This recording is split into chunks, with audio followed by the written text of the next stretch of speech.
EU citizen rights. So finally it is being sorted out. Theresa May announced last week that she is making a fair and serious offer to the EU citizens in our country. And even though that didn't go down well, at least it's now getting sorted out and it's on the cards. After a year of these EU citizens in our country being in limbo, not knowing what to do, firstly, there were various people filling in that permanent residence form, 85 pages of bureaucracy in mind-numbing detail, lots of them getting rejected before the government said, actually don't bother doing that because we don't know what we're doing with that. And all the time, the EU citizens in our country had their fate linked to whatever deal that our government could wrangle to protect UK expats. Now that's silly because the rights of the EU citizens in this country should have just been protected unilaterally up front, and that could have been done at any point to end all of this. To get that out of the way would be the right thing to do morally because these people came here on certain understandings and good faith, but also they are economically and culturally enriching for us, embedded in our societies and in our families, and we should want to maximise their rights here just to keep them for the sake of them being productive and useful for our society and valued in our society. And then finally, it would have just been a smart thing to do to get this out of the way, take the moral high ground and then set up goodwill for the negotiations. But none of that was done over a year. Lots of opportunities were missed along the way. And instead, even from an early stage, there was this bargaining chip mentality set up.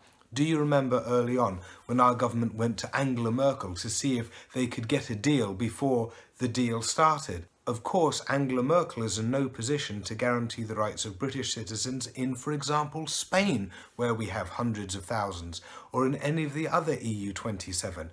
And the irony is this, that when we did eventually trigger Article 50, then those 27 countries got together and put together a generous common position before we did, a month before we did. We came to the negotiating table for Brexit with no position papers. And then when May actually did say that she's making her fair and serious offer to the EU citizens in our country, she didn't even check it with the campaign group, the 3 Million First. And so it blew up in her face because she used the phrase settled status, which in this country costs thousands of pounds per person to get. Now that has eventually been clarified, but she has handled it appallingly right the way through compared to the EU Commission and the EU Parliament, which have handled it much, much better. And then there's Boris Johnson as well, that after Theresa May made her offer, he said, well, I hope this offer will be reciprocated. This is our Foreign Secretary, whose responsibility is to be our liaison with other countries. Either he was being completely disingenuous, or the fool actually didn't know that the EU had already made an offer. So it's been a mess up the way through.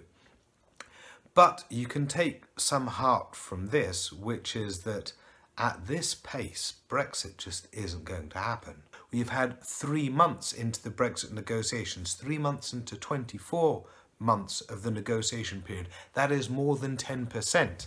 And this is the easiest issue these EU citizens issues. This is not the customs union and tariff barriers. This is not the single market. This is not passporting rights. This is not Ireland or the divorce bill or the European Court of Justice or the dozens of agencies that we share. This is the easiest of issues that could have been knocked for 6 at any stage by a unilateral guarantee, or when the EU made their offer to just say, yep, let's shake hands and do it.